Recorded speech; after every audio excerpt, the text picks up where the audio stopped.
one of the elements of the health of our marriage is if my wife is at home when I get there. It was an empty expectation like that. Her being home never really showed that it was going to improve our marriage. Obviously, there's a lot that comes with her already being home. Sure. So dinner will be ready. Well, I didn't even have that expectation, bro. Really? I didn't have that. She no. just at the house. She got to be there.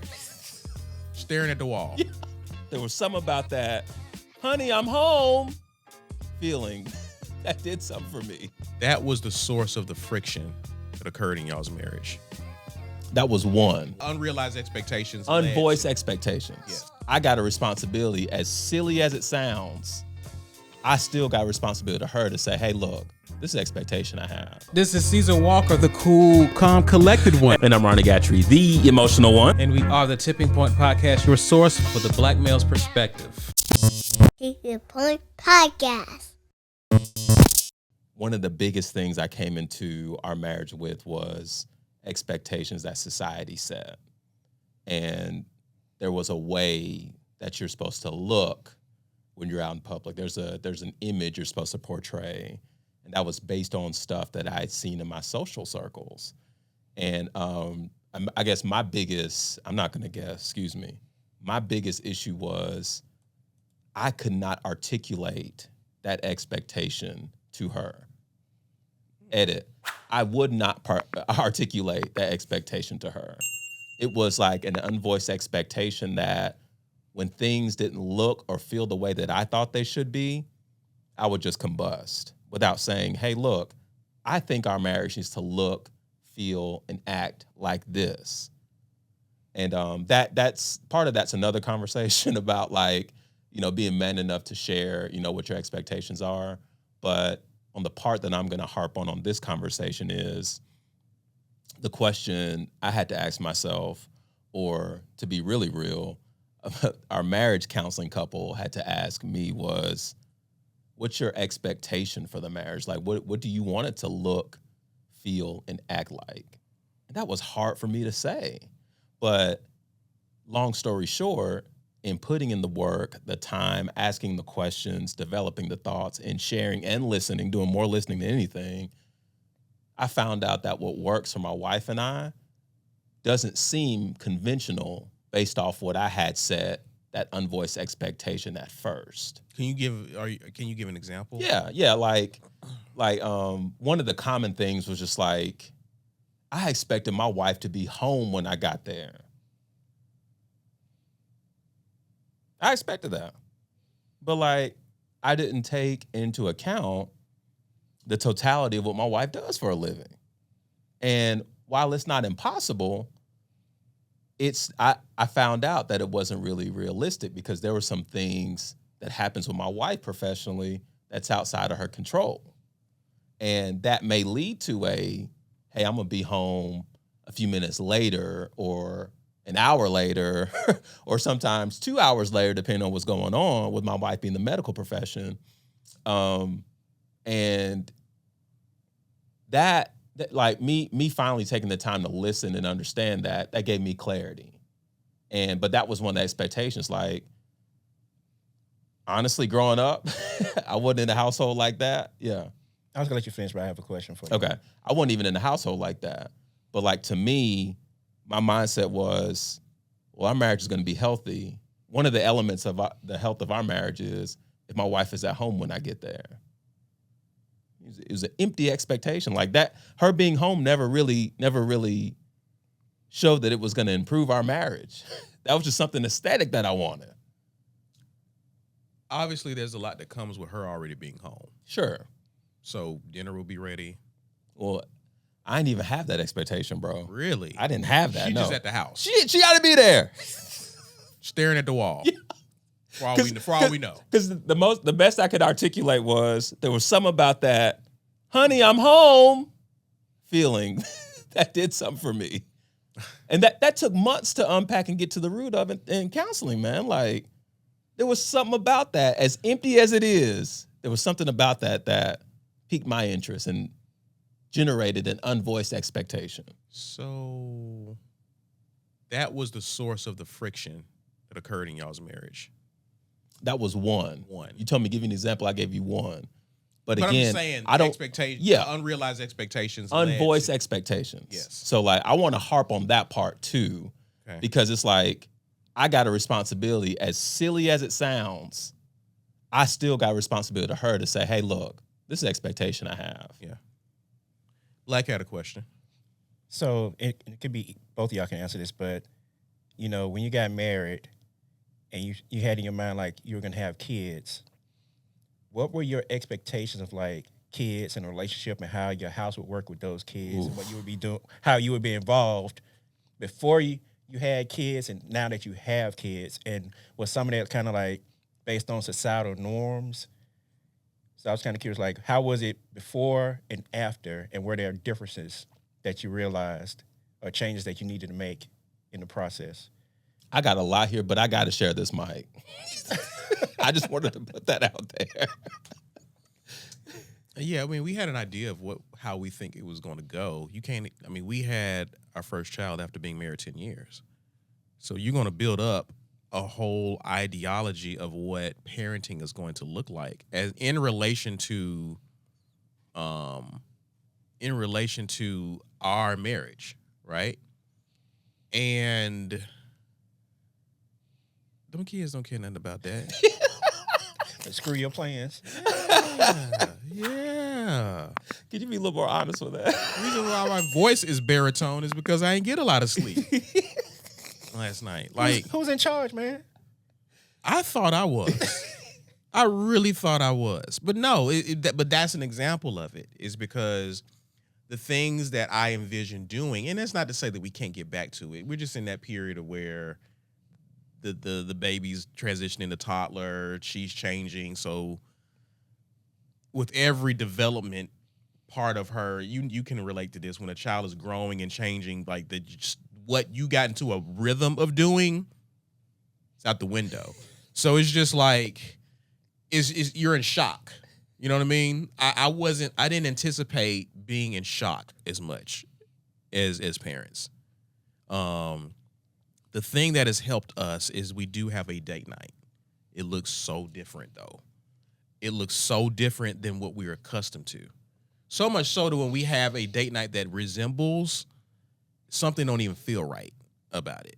Like pre-child date yeah. versus... Like when we get into that, it's like some feels missing. It's like something, you know what I mean? So that's how much we've been shocked into this new reality. So we have talked a lot to each other. We've had moments where we're like, yo, I'm not cool with this. Like, I'm not, you know what I mean? Like, what can we do to at least, I'm not saying get things back, but how do we navigate and we're in a good place? And I think we're absolutely good, but it was again, the shock of it all, because it's like, I don't even recognize the two people that existed before kids. I don't know who those people are. Right. So it can be scary because you're like, I don't know if I even like this. Right. So when you talk about expectations, man, like, we have had to talk our way through that, because there's no way you can predict that on the front end of a marriage or relationship. You have to get in a practice of already talking to each other already. And that has to kick in when kids come along. Okay, what system works for you? Hey, I don't really know how to do this. I don't feel comfortable doing this with a child. Can you help me, show me, do this and that? Can you, we put together a system. So we've managed to navigate that in the first almost 2 years of our daughter's life. Crazy to say that, but yeah. But yeah, that's, in short, that's to answer your question. It's been different, but it's been an adjustment, and you got to decide. Okay, we're just gonna roll with this. But we're gonna always stay in agreement. It may not be what I have idealized, but it's something me and her agree to, and we're working with. It kind of sounds like y'all went into it with an open mind. Somewhat. Yeah, to a degree. I'm not going to lie to you. I was shocked. Again, the shock of it all. Like, Sound like he was shook. Got our keyword here. But that's an accurate description, Yeah. right? Oh yeah. Yeah, like You're you're taking me back. Yeah, like you're shocked and out of this because again, no child is alike. Right? That's the thing that we don't account for, right? And I hear parents with multiple kids say, "Man, you can have it great with kid number 1. Kid number 2 though, throw all that out the window." He's shaking his head because he can relate to that. So it's interesting. It's interesting how, like I'm looking at my house now. Like I've had to go to a place in my head to where I'm like, I was talking, joking with my homeboy. He was at his girlfriend's, and I was looking. We were doing war report, and I looked at his background. I was like, man, I miss those days where my house looked. We had like posters and stuff up. No, it looked neat. Oh, It just looked neat. What is that? What is that? Right. Like I just looked, I was like, oh my God. That is just Some resemblance it of looks order. so like you look so calm. Like, you know what I'm saying? Like, yeah, it's just wow. Yeah. and Walker got to use the virtual background on his screen. Listen, I joke about I was like this little agent of chaos in my house. I clean stuff up. She dumps it right back out. Like it's like, yeah. It's just it's interesting. It's interesting. But anyway, to answer your, that was a long-winded way of saying, it's different. You were shocked. We got it. Yes. What about you, Gad? You talking about expectations with kids? Yeah, like you was like, I'm sure you had like, Oh yeah. you thought Man, what fatherhood was gonna look like. Listen. 2 kids was always a prayer. There's a prayer we agreed on. I still wanted 3, but whatever. Not too We late. agreed on, but I wanted a third one. It's funny. Not too late. But no, I had this vision of my wife being like, I mean, she still got her career, right? But she's still gonna be like super mom, carpool mom, fully invested in school, PTO president. Like That's funny. Yeah. it was just like the aesthetic of it all.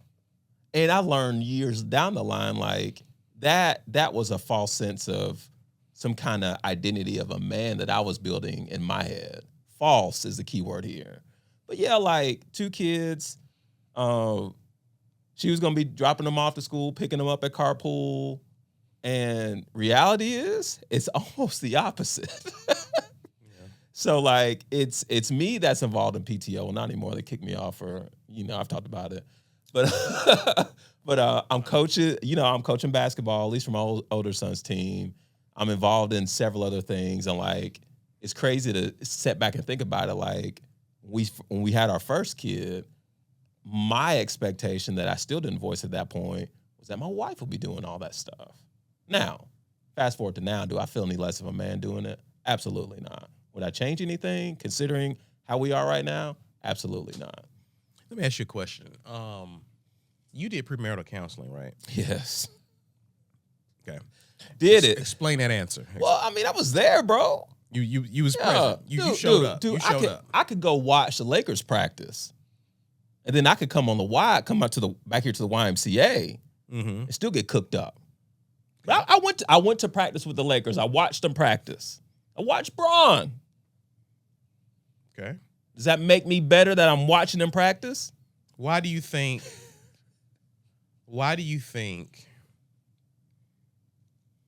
Okay, let me ask you this. What was your attitude about premarital counseling at the time? Let's get through it. Let's get this over with. Oh, you're not going to marry us until I do this? Let's check the box. Okay. Versus your attitude about postmarital counseling. At the time or now? Postmarital. Now you're going to counseling with your wife and y'all have been married a few years. Yes. What's your attitude now? I'm here to dunk on everybody. You're here to take advantage of it. Yes. Okay. So is it, and this is for you guys, I'm asking, is a big part of our problem that we have convinced ourselves that we'll just figure everything out in the marriage?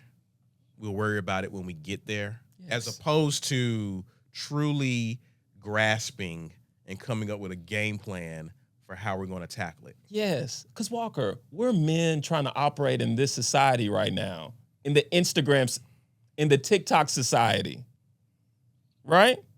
We're men. We're going to figure it out. We're going to talk about it? Nah. Do we have expectations? Yeah. Who's going to know about them? Nobody. Because society is grooming us to feel like that's easier. You know what I mean? So yeah, we in here. We gonna get the ring because I guess it look cool. But the work? Nah. Is it? Well, let me ask you. Is it a? I'm gonna ask you this, Black. Is it this? I'm engaged with you and you bringing him into the conversation. I'm locked in.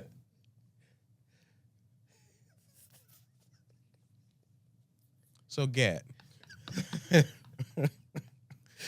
So Gat. Do you think that men have bought into this romanticized idea of relationships in that love will see us through? We will work it out as long as you're by my side. I haven't even wrapped my mind around the potential landmines that lay in wait for us. But as long as you're by my side, it's you and I against the world, love will see us through. Typically, when you refer to that, you think about women having a romanticized idea, but are we guilty of having a very romanticized idea about love and relationships as well? 100%. Okay. And the only thing I would add to your question is we're forgetting about the most important thing, and that's us. Sure.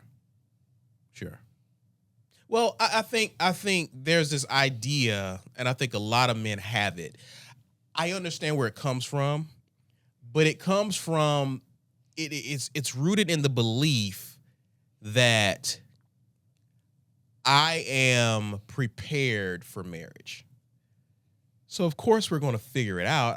I wouldn't do this if I didn't believe that I could do it. Right? So it's a, I wouldn't say you can argue it's an arrogance to an extent, but I'm ready for marriage. So what I'm hearing in premarital counseling is great, but I know this woman. That's why I'm marrying her. We're going to figure it out. Is there an arrogance in there? Oh, yeah. I know this woman. She It's loves a fine me. line between being confident and sure, because again, you have to assure, assuming you did it the old-fashioned way, you have to assure her parents and family. Sure. Yeah. Because really and truly, the whole courting process for men is an audition. Yeah. Right? Yeah. In order to get their blessing, I'm auditioning for your daughter, your sister. I'm showing that I can provide for her. I'm showing that I can keep her safe. I'm showing that I can lead in the courting process. So when I come to you with my intentions to marry her, I've proven that I can do this. I got this. Is there a fine line between that arrogance and confidence there? That sometimes we kind of spill over into the arrogance part that we don't. I'm going to make a point in a minute, but we are looking at marriage from the single side of the fence. That makes sense? Oh, yeah. Thoughts on that? Thoughts on that, Black? I was sort of thinking about it from a different perspective because I think as men, we're not used to things being easy. So if you put us in a situation like that, something that's like, we inherently think that we have to work hard to achieve something. So like, if you're in the relationship or marriage and it's not going your way, we're gonna stay around because like we didn't expect it to be easy to begin with. We felt we were gonna have to work hard to get to where we want to go. So that's how it's like. And once we get into a relationship, like men, I think in most cases men will commit to that relationship and stay in that relationship even at the expense of themselves, because we think, and it could be like you mentioned, the arrogance, like I can make this thing work, I can figure it out. But I think we go into it we're assuming like it's gonna be work. It's not gonna be easy. Sure.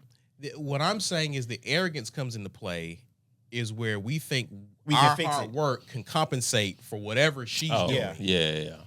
See what I'm saying? I've been guilty of that before. Yeah. Yeah, for sure. Probably Yeah. still am guilty of that to a degree. Better, but still kind of guilty. You know what I mean? Oh, yeah. So that when I say arrogance, that's what I'm talking about. Yeah. But I do acknowledge that point there. That's a good point, Black. Do you have something, Gad? Of course I do. Hold on. You got anything else, Walker? No, go ahead, Black. Go ahead. I do this to myself too. That's the thing. But I think playing on what you said, when a man decides like I'm ready for that, what is fueling that is my question. Mm-hmm. And I know with me it was fueled by, oh, well, he married to her, they look happy. This is how they do. They two married, they look happy. This is what they do. Strictly external. Because I'm not gonna see what happens when you go to your house. You know what I mean? And is that important? Kinda, I guess. But bro, Yeah, I mean, it has its significance, I would think. yeah. It has its significance because you see people who look miserable on the outside, and so you don't want to look like that. And I doubt that they look miserable on the outside and go home and just be like in marital bliss. Yeah. Right? Yeah. So there is some value in, at the very least, not necessarily lacking of substance in your relationship, but at the very least, everything should be, it's almost like a person who's fitting in shape. If you're doing a lot of the right things daily, it's going to manifest on the outside, but the focus shouldn't be the outside. Right. It should be the program and system you put in place to live a healthy lifestyle. Because conversely, we've seen those people that look like that are struggling internally. Or they took the role. Well, they took a cheat code. Don't do that. Do what? Anyway, you're being disrespectful. How am I being I disrespectful? know what you're talking about. What do you mean? You talk about the needle mommies. How's that disrespectful? That's another podcast for another day. But Walker, here's my thing. Didn't they go to a doctor and They tried to skip a few steps to Yeah. get to their goal. that happened? Whether they want us to know or not. My point is, and going back to what I was saying, the thing I would, and this is part of what this podcast is it's part of our goal as a podcast, but like when I see you and your wife, and it looks like y'all got something that I may be interested in having in terms of, finding that in my own spouse, and I look at him and his wife, and I looked at, I got to take that next step as a man and come to you and be like, hey, look, I see your marriage. It looks good on the outside. Can we meet? I want to know what it takes to be a husband like you. Okay. And then like that could uncover a lot of things. Sure. If that man and the other man have that relationship, of course. If you're just a random stranger, then yeah. But that's where having this community is important. Community of men, and like let's talk about this, because the real thing is, once I got into marriage, it went through my trials. It was like it took a lot of courage and it took a lot of life for me to surrender all that comes with that, and be like, bro, like I'm really struggling right now. Mm-hmm. And then you hear from other men like, oh, bro, went through that too. Oh yeah, man, I went through that too. The next thing you know, you're in your garage, afraid to go in the house, talking to your co-host of your podcast for 4 hours. 3. And a half. Felt like a whole day to you, though. I know he was on the other side of the phone like, can't go home. I need to charge my phone up, Gad. Right.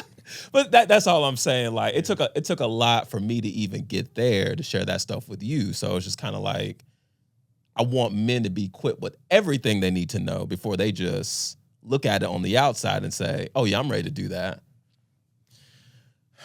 Yeah, I agree. I agree with you. I just the concern there is just I think a lot of dudes wait till like the house is halfway burned down to Again, do that. me. You know what I mean? Yeah. It's just like, dude, it's okay to be mentored. It's okay for other men to be able to speak. And It's okay to ask for help. And I think too, what I think the biggest help that comes from this is when when you come to someone that you actually admire what they have in their relationship, and they're able to tell you, man, you see the finish line. You don't know what we had to persevere and go through to get to this point. Like, we had to work, and that's what you got to do. And I think that's the best thing that the mentor in this dynamic can share to the mentee is that, listen, man, you got to do the same work that I have to do. You have to work on yourself the same way I had to work on myself. I didn't have all the answers. I didn't have it all figured out. But if you do the work, if the two of you commit to doing the work, you'll get there. It's not going to happen automatic just because you dream about it or y'all want it or y'all together. I got to do the work. If the mentor does their part in that and the mentee takes that to heart, knowing that this is a proof of concept who I'm talking to, this person has done the work. They're not gifted with something, right? They just got it like that. They had to work for it. That began to really drill it into men's minds that, okay, I don't have to wait till the house is almost burned down to try to save it. I can start building in necessary checks and balances to make sure we're on the straight and narrow. Thoughts on that? I mean, that's the formula. That's the recipe. Yeah. You know what I mean? Mentorship is definitely a big part of it. Yeah. Do you think that we have to start making counseling cool again? Yeah. Or, you know what I mean? But to that point, Walker, we can make it cool without using the C word. Okay. We can make it cool by just being present. I've been blessed to experience that Sure. here in the past couple of years. Just being present with this off and these on. And dude, you'll be surprised how long that goes. Yeah. And it's a building trust situation. When I say cool, I'm saying counseling, men don't have to look at counseling as something that's emasculating Right. for them. Counseling is not an admission of failure. Counseling is not an indication that you don't have it together. Counseling for you and your spouse or even fiance is the same as you going to the doctor to get a checkup. You don't go to the doctor to get a checkup because, at least you shouldn't, because your body's failing you, right? You're going to get a checkup because you want to be proactive in your health. You're prioritizing the health of your body, right? You're going to counseling pre and post because you're prioritizing the health of your relationship. You're acknowledging that the two of you aren't going to try to do it by yourself because no one is successful who lives on an island by themselves. There's no success story where people figured it out all by themselves. No, they had people in their life to help them. And your marriage is no different in that regard. So whatever expectations, whatever challenges, unrealized expectations, unspoken expectations, you can take that to the doctor, the marriage doctor, and work those things out. And hopefully, if you vetted your doctor, they'll give you back things that they can hold you accountable to that will aid in your development. So when I say make it cool again, I'm saying, to your point, being engaged, but also understanding that counseling is not meant to emasculate you, it's meant to empower both of you. Bro, to that point, to put a little bit of icing on that, even LeBron got a coach. Facts. He's had several over the course of Come his on, man. Several. Absolutely. You mean to tell me I'm Jordan. here? Jordan. Yeah. Brady. What? The person that come to mind was Brady because people say, like, even though he's won 7 Super Bowls, he still needed a coach. I'm done here. I can't do it. It was enough. It was enough for me to put your guy in here. It was enough. And you showed me that love back. You put my guy in here. And then you got randoms putting random folks in. No. You mean the GOAT?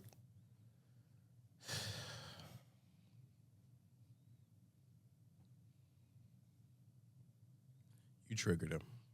That's really what that was. And I'm here for it. And this is who you wanted to talk to. I see. Now you got J's on for Pete's sake. Anyway, but that's all. I ain't got Brady's on. No one does. That should tell you all you need to know.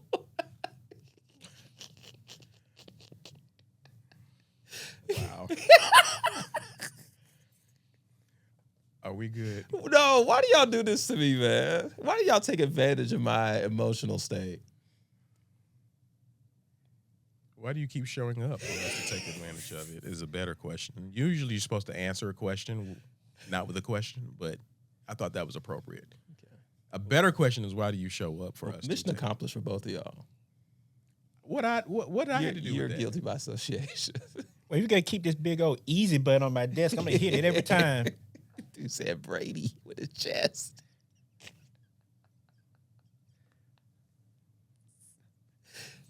Not to go. Well, okay, I'll put it to you this way, since we're going to briefly sidebar Here we go. This should be interesting. You seen any statues of Brady anywhere? Wait for it. No, have you? haven't seen any. Hey, do you abide by a book that says tomorrow's promised? No. Okay, so all we have is right now. Are there any Brady statues anywhere?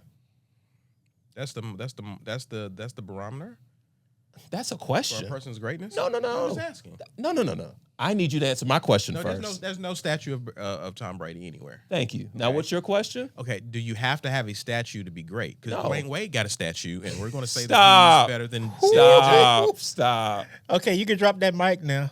He just got a statue. You're this year. choosing violence today. Nothing against D Wade, You know that statue's trash, and you don't want to say but it. he got a statue. You can say it's a trash statue. You're the one being disrespectful. I just said he had a statue. You said it You're the without one- saying it. You the one added an adjective Walker, to his I've statue. known you for 38 years. No, you I- don't. No, you do not. Now, I just said he has a statue. You added in all the color that it was trash. I said nothing of the sort. Anyway. My point was he has a statue. Let me be Does that respectful. mean he's the GOAT? I'll be respectful. Answer your question. It doesn't make him the GOAT, but it is a heavy ingredient. I disagree. We'll talk about this offline. That has nothing to do with the topic of I guess you're expecting me to agree with you. I expect you to agree with me. So let's talk about how this didn't live up to your expectations. Well, I didn't voice them, so that's back on me.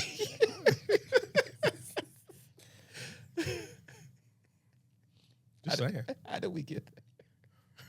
You and your feelings. It was him. It was him the whole time. Y'all was don't your want to. feelings. It It was was your him. feelings. It was him. It was your feelings. Acknowledge it was him. That was a nice touch, though, to bring up Brady, knowing he's a Jets fan. That was masterful. Y'all know I'm struggling. Oh, I sent him something the other That day was about the Jets. masterful. Y'all know I'm struggling, man. Y'all don't care. That's okay. Because you don't care. I can't. No, you don't. I wouldn't be struggling if I didn't care. You don't care that much. No, you don't. No, you don't. I'm not. You're good. You're good. You're not okay? Send help for your resident Jets fan. You have anything else to add to the topic of discussion? Just give us a quarter. Wait, you already have one. Who? Tyrod? Y'all have a Hall of Famer. Green Bay has a Hall of Famer with a statue. Oh, he has a statue? I don't know. I'm just saying that for a fact. So that means he's the... I just said it was an So ingredient. you got the GOAT on your team. I said it was an ingredient. Wow, he has something that Tom Brady. I Can you never look that once- up? Can you look that up and see if My thing is, you can't be in the GOAT Is there, conversation Aaron without a Rodgers' statue. statue? yeah, see if he has a statue. I'm pretty sure he doesn't, but He does not. Let's He does I'm not. praying. I'm praying he does, for the sake of this conversation. You can't be a GOAT if you don't have that. Because look, I can drop Nick Saban's name out here. You wouldn't have any, you wouldn't say anything. You probably just start, you know what I mean? Like, that, we're not even talking about that. But Brady? Yeah, the only statue Rogers has is like one of those that you get from like Always. like a shop that you collect baseball cards and Oh, those gotcha. kind of cards. It's like it's sitting on your desk. Gotcha. I never put him in the GOAT conversation. Let me put that on the record here before we end this recording. Not anymore. Not ever. I said we need a quarterback. If we had a GOAT, I wouldn't say we need a quarterback. I can't. The Ravens are saying they need a quarterback? Chiefs? Is that all you need? Front office competence. My gosh. Dude looking on Madden Madden ratings to determine a trader. Let me look him up on Madden, see if we should trade for him.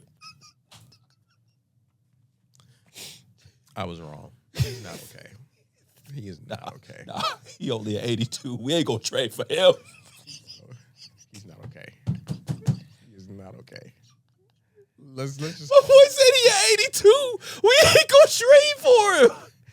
He at 82, bro. You are witnessing a crash out of Ronnie Gatry. I am here for it. This is. Think I'm okay. Yes, a chance. And this all started with Tom Brady. Maybe he is the GOAT. If he got this out of gap from long distance.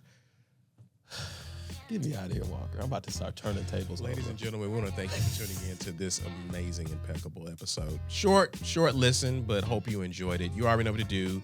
Like, subscribe, share if you're on YouTube. Also, you can find us on social media at the THA Tipping Point, one word, on X, on Instagram, and on TikTok. On all three platforms, definitely go out there and give us a follow. And with that, I am Caesar Walker. He is Ronnie Gatry, the triggered one. The guy behind the scenes is Black, and we are the Tipping Point Podcast. Thanks again.